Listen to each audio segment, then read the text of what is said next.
Hello, welcome to Snails and Fairy Dust. I have a different sort of project for you today.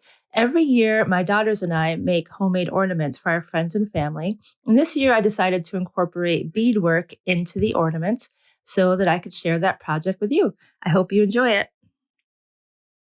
Okay, I am using Das air dry clay. I have also used Crayola's air dry clay in the past, but honestly, I just can't find it here in England. But if you're in the States, that's another option for you.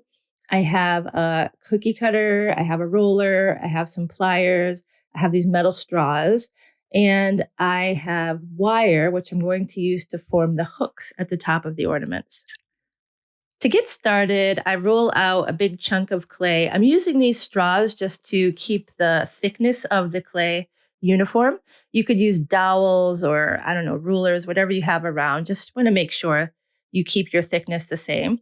And then I'm just going to cut out some trees, just like I'm making cookies, lay them out on some parchment paper. Then I'm going to take some water and my finger and just smooth the edges of this clay to get rid of any little imperfections I could find. And then I'm going to make the little hangers for the top of the ornament. So I'm cutting about an inch of wire, and then I take it on some round nose pliers and just bend it over to make this nice U shape, like so. And then just sort of put that in the top of your ornament, like that. You want your clay to be slightly dry, not as wet as it was when you put these in. It helps it stick better. And then I have this tool that kind of looks like a drill bit. So if you have a really small drill bit, use that and then just clean it and put it back. You could also just use any sort of poking instrument. It's just nice with a drill bit sort of thing because it moves the clay out of the hole rather than pushing the clay to the back of the hole, if that makes sense. So I'm going to make my holes sort of on each branch of this tree. And then those are going to be the holes that we bead into later. So let's fast forward that, make all of our holes. And then after this, you have a few options for your clay. It is air dry clay and it will dry in maybe 24, 48 hours. You'll get a nice hard clay. I am not patient and I put it in the oven on a really low temperature for sort of 2 hours. So it's up to you what you want to do. Okay, so here I have my dried pieces. I have some beading thread I'm going to use. You could use whatever you want for this project. I have a beading needle. I'm using really small beads. These are size 15 Miyuki rounds. And then I'm using this as an accent. It's a Toho hex bead in size 11. I also have these glass pearl beads, check pearl beads. And I have a white bead in a size 11 I'm just going to use for the back as an anchor. So I take one of those white beads. I'm going to slide it down towards the end of my thread, loop back around. And then we're going to just make a double knot, a square knot. So go over that once and do it again. Just want to really secure this bead. We don't want it to fall off. I'm having some difficulty with my knots here. Okay, there we go. Let's just do one more to keep it nice and secure. And then I'm going to clip off that little tail. And then I'm just going to use a lighter to melt the end just to make it extra secure. And then we take that needle on the thread and we're going to pull it through the back of the piece towards the front. And that little bead is going to keep the thread from going through the work. Okay, so now we start adding our beads. I can't give you a specific number here because really you just have to feel it out and your ornament may be a different size than mine. So I put on some of the blue beads and then I'm going to put on my little pearls. So for the pearl, I put on one of the hex beads, the Toho hex beads, then the pearl, and then a size 15 at the bottom. And then I come back through the pearl and then back through the hex bead.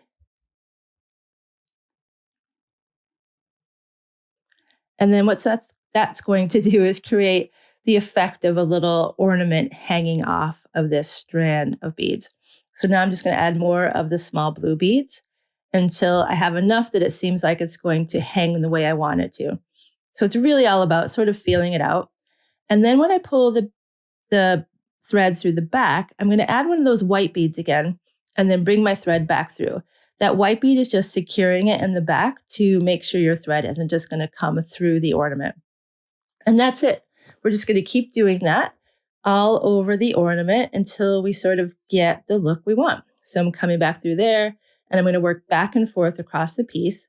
This time I'm adding more of those little pearl bead ornaments because I thought it looked cute.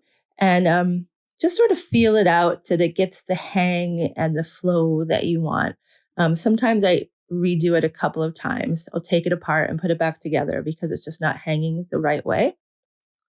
So again, go through the back, going to pick up one of those white beads and then bring my needle back through. And that's all there is to it. This is a really fun project. My kids can do it too. We're going to work on some later today with them doing it. So I'll be interested to see those. Maybe I'll give you guys some pictures once they've finished their own.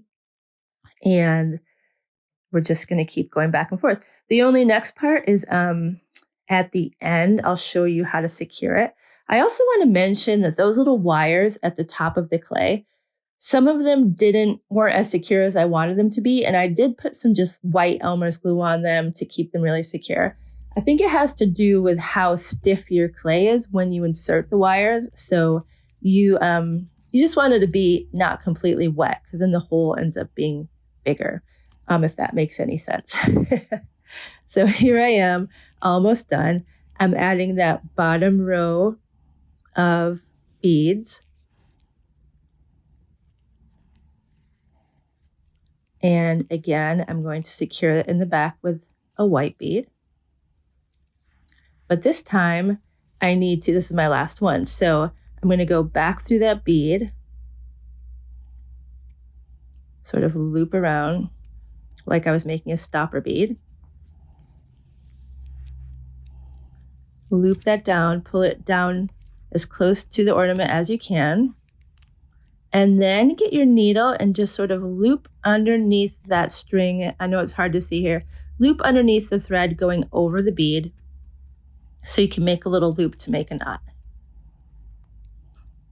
So we're just going to get right underneath there like that. And then just make your little knot. Now, what I don't show here, I forgot to film, is I did actually go back afterwards and just put a little dab of Elmer's glue on the first and last bead just to make sure it's super secure. Because we want these ornaments to last for years and years to come. I also like to, when I'm all finished, write on the back of them the year we made them. That way, when you're putting your ornaments up every year, you can remember. And then this project is so versatile. You could do so many things with it. This one I really like a lot. I just did little loops to make the ornaments there. This one I just did straight beads and I doubled back through to make a sort of really garlandy look.